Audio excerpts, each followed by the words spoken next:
Chapter 7 of Ayala's Angel. Ayala's Angel by Anthony Trollope. Chapter 7. Tom Tringle in Earnest. Tom Tringle, though he had first appeared to his cousin Ayala as a Newfoundland dog which might perhaps be pleasantly playful, and then as the same dog, very unpleasant because dripping with muddy water, was nevertheless a young man with so much manly truth about him as to be very much in love. He did not look like it, but then perhaps the young men who do fall most absolutely into love do not look like it. To Ayala her cousin Tom was as unlovable as Mr. Septimus Traffic. She could like them both well enough while they would be kind to her; but as to regarding cousin Tom as a lover, the idea was so preposterous to her that she could not imagine that any one else should look upon it as real. But with Tom the idea had been real, and was moreover permanent. The black locks which would be shaken here and there, the bright glancing eyes which could be so joyous and could be so indignant, the colour of her face which had nothing in it of pink, which was brown rather, but over which the tell-tale blood would rush with a quickness which was marvellous to him, the lithe, quick figure which had in it nothing of the weight of earth, the little foot which in itself was a perfect joy, the step with all the elasticity of a fawn. These charms together had mastered him. Tom was not romantic or poetic, but the romance and poetry of Ayala had been divine to him. It is not always like to like in love. Titania loved the weaver bottom with the ass's head. Bluebeard, though a bad husband, is supposed to have been fond of his last wife. The beauty has always been beloved by the beast. To Ayala the thing was monstrous, but it was natural. Tom Tringle was determined to have his way, and when he started for Rome he was more intent upon his love-making than all the glories of the Capitol and the Vatican. When he first made his appearance before Ayala's eyes he was bedecked in a manner that was awful to her. Down at Glenbogey he had affected a rough attire, as is the custom with young men of ample means when fishing, shooting or the like is supposed to be the employment then in hand. The roughness had been a little overdone, but it had added nothing to his own uncouthness. In London he was apt to run a little towards ornamental gilding, but in London his tastes had been tempered by the ill-natured criticism of the world at large. He had hardly dared at Queen's Gate to wear his biggest pins, but he had taken upon himself to think that at Rome an Englishman might expose himself with all his jewellery. "Oh, Tom, I never saw anything so stunning," his sister Gertrude said to him. He had simply frowned upon her, and had turned himself to Ayala as though Ayala, being an artist, would be able to appreciate something beautiful in art. Ayala had looked at him and had marvelled, and had ventured to hope that with his Glenbogey dress his Glenbogey manners and Glenbogey propensities would be changed. At this time the family at Rome was very uncomfortable. Augusta would not speak to her cousin, and had declared to her mother and sister her determination never to speak to Ayala again. For a time Aunt Emmeline had almost taken her niece's part, feeling that she might best bring things back to a condition of peace in this manner. Ayala, she had thought, might thus be decoyed into a state of submission. Ayala, so instigated, had made her attempt. "What is the matter, Augusta?" she had said, "that you are determined to quarrel with me?" Then had followed a little offer that bygones should be bygones. "I have quarrelled with you," said Augusta, "because you do not know how to behave yourself." Then Ayala had flashed forth, and the little attempt led to a worse condition than ever, and words were spoken which even Aunt Emmeline had felt to be irrevocable, irremediable. "Only that you are going away, I would not consent to live here," said Ayala. Then Aunt Emmeline had asked her where she would go to live, should it please her to remove herself. Ayala had thought of this for a moment, and then had burst into tears. "If I could not live, I could die. Anything would be better than to be treated as she treats me." So the matters were when Tom came to Rome with all his jewellery. Lady Tringle had already told herself that in choosing Ayala she had chosen wrong. Lucy, though not so attractive as Ayala, was pretty, quiet, and ladylike. So she thought now. And as to Ayala's attractions, they were not at all of a nature to be serviceable to such a family as hers. To have her own girls outshone, to be made to feel that the poor orphan was the one person most worthy of note among them, to be subjected to the caprices of a pretty, proud, ill-conditioned minx.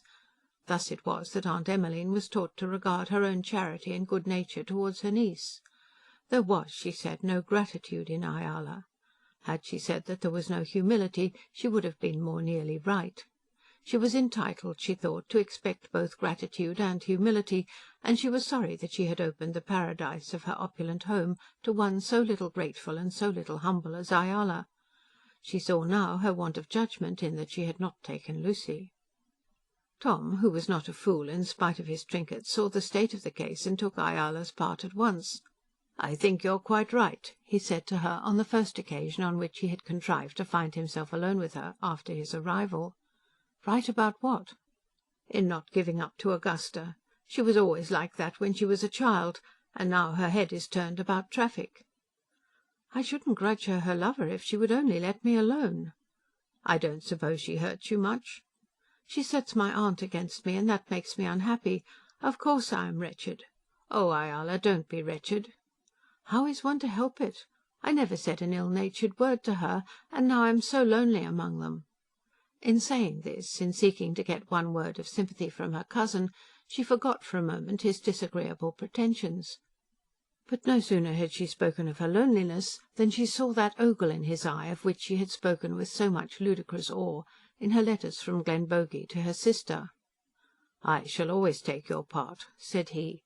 "I don't want any taking of parts." "But I shall. I'm not going to see you put upon.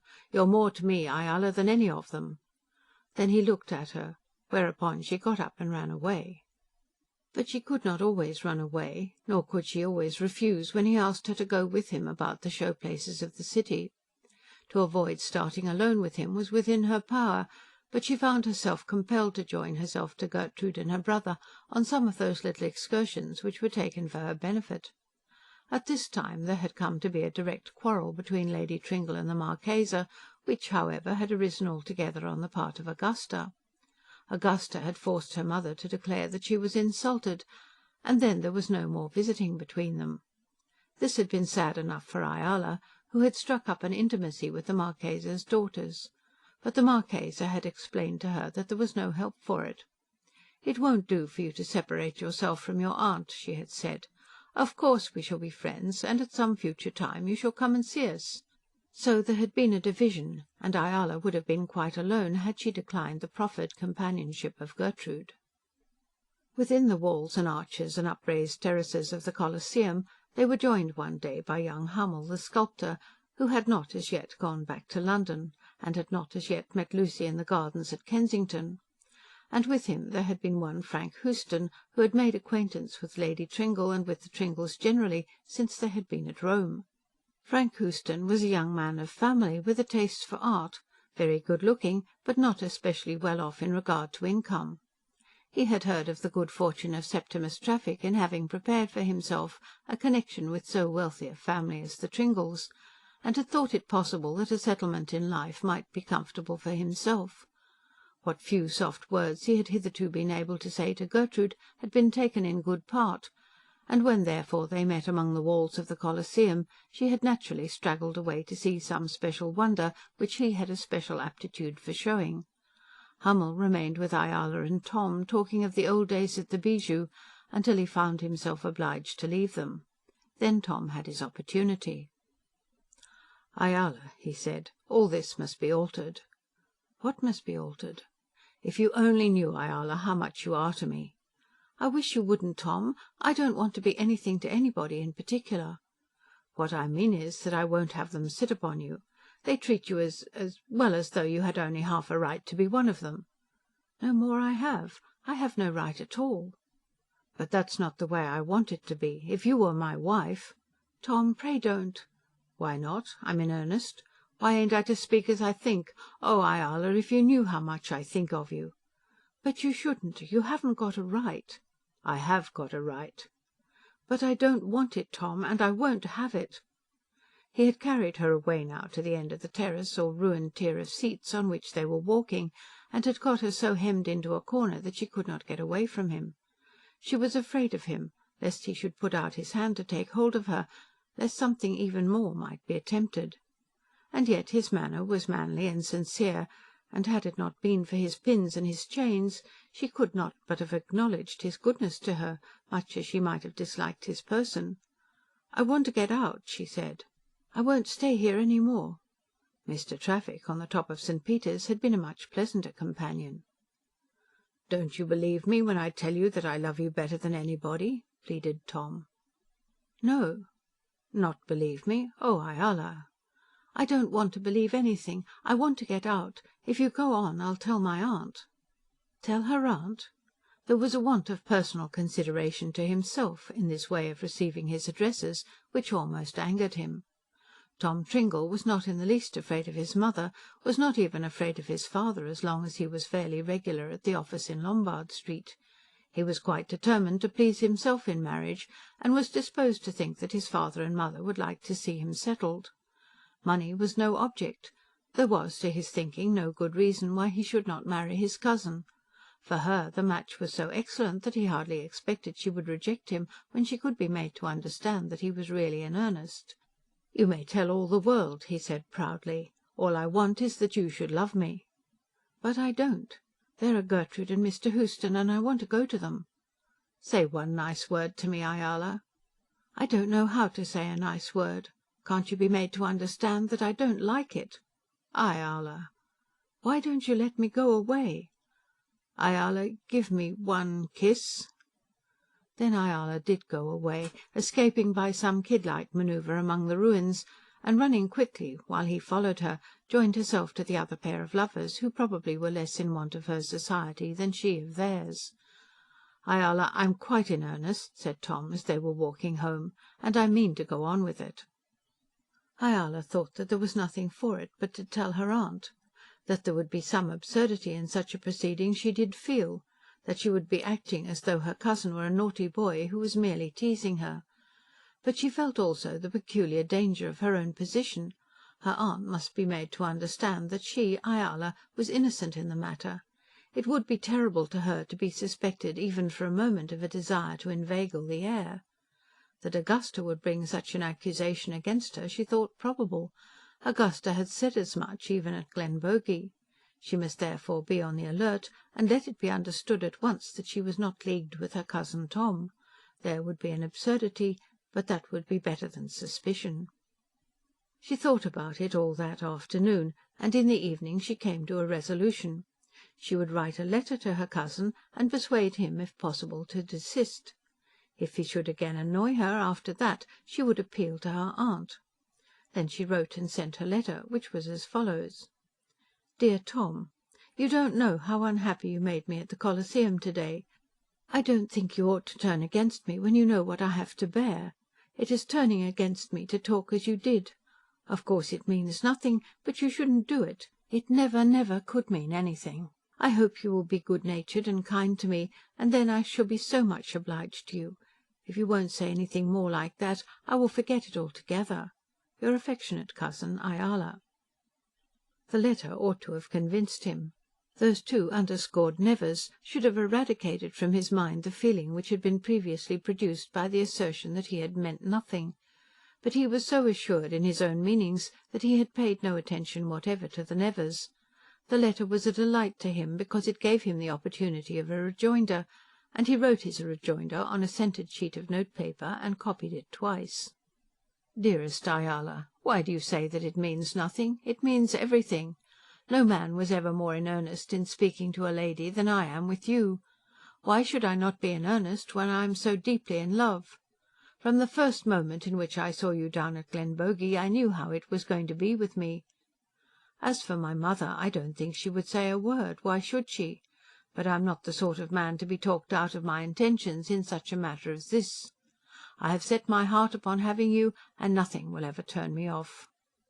Dearest Ayala, let me have one look to say that you will love me, and I shall be the happiest man in England.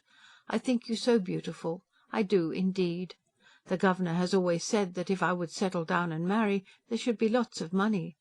What could I do better with it than make my darling look as grand as the best of them? Yours, always meaning it, most affectionately, T. Tringle." It almost touched her, not in the way of love, but of gratitude. He was still to her like Bottom with the ass's head, or the Newfoundland dog gambolling out of the water. There was the heavy face, and there were the big chains and the odious rings, and the great hands and the clumsy feet, making together a creature whom it was impossible even to think of with love. She shuddered as she remembered the proposition which had been made to her at the Colosseum. And now, by writing to him, she had brought down upon herself this absolute love letter.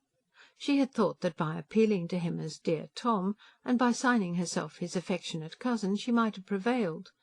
If he could only be made to understand that it could never mean anything! But now, on the other hand, she had begun to understand that it did mean a great deal. He had sent to her a regular offer of marriage. The magnitude of the thing struck her at last. The heir of all the wealth of her mighty uncle wanted to make her his wife. But it was to her exactly as though the heir had come to her wearing an ass's head on his shoulders. Love him? Marry him? Or even touch him? Oh, no! They might ill-use her, they might scold her, they might turn her out of the house, but no consideration would induce her to think of Tom Tringle as a lover. And yet he was in earnest, and honest, and good; and some answer, some further communication must be made to him.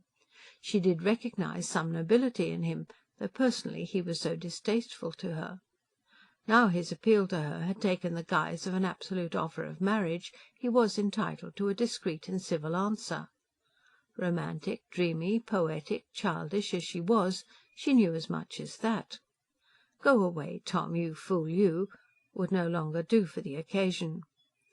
As she thought of it all that night, it was borne in upon her more strongly than ever that her only protection would be in telling her aunt, and in getting her aunt to make Tom understand that there must be no more of it. Early on the following morning she found herself in her aunt's bedroom. Chapter 8